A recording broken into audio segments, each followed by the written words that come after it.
नमस्कार, welcome to Sasbahu नवजूक recipes. आपण गेल्या वेळेला काय केलं होतं? रेडी टू कुक उपमा। तो आता उपमा कसा करायचा तो आपण बघूया। ओके। त्याच्यासाठी साहित्य लागते। अब हा रेडी टू उपमा आपण तयार केलेला आहे तो 1 वाटी। This is ready to cook upma mixture. You will just see it then for the entire recipe. You can go on the link below and you can subscribe for the recipe. साजूक तूप आहे 2 Pure चमचे ghee. आणि सजावटीसाठी कोथिंबीर, नारळ, शेव, आपण याच्यात हा रवा Okay. We put this mixture, ready to cook mixture of upma. आता बघा 1 वाटीवर आहे, तर याला आपण साधारण 2 वाट्या पाणी लागते, तर पाणी उकळत ठेवले आपण। Okay okay. आता हे जरा थंड आहे म्हणून थोडा परतून घ्यायचा। राईट, गरम झालेलं आहे ना। राईट, पण फ्रीजमधून काढल्या तर ते फ्रीजमध्ये we will saute it and because it was just stored in the fridge, so and now we'll put this boiling water into it, right?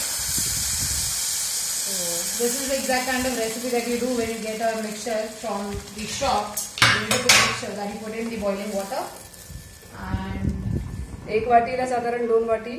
so this was थोडं ढवळायचं, शिजायचं। this exactly looks like wow.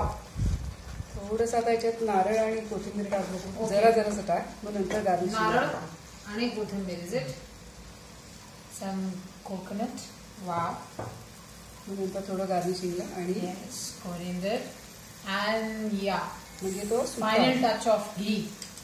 आणि ढवळायचं, शिजायला वाफ द्यायची। Saute it properly. Wow. This has hardly took like 3 to 4 minutes, not more than that. आता तयार आहे Wow. आपला। Yum it looks. फक्त सांगितलं ना पाणी टाकायचं। आता जर चाकून बघायचं पाहिजे तर मीठ टाकायचं, नाहीतर नको। So if required, you can just check the taste of salt and if it's proper or not.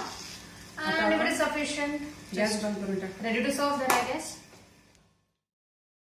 Wow, so this instant upma is ready to mix, which is completely done right from the beginning till the end over here.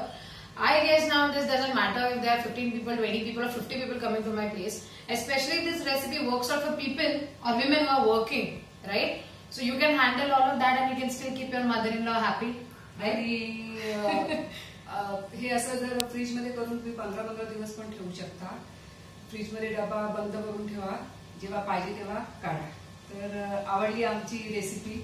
So as I always say, like, share, comment and subscribe our recipes. Thank you for watching.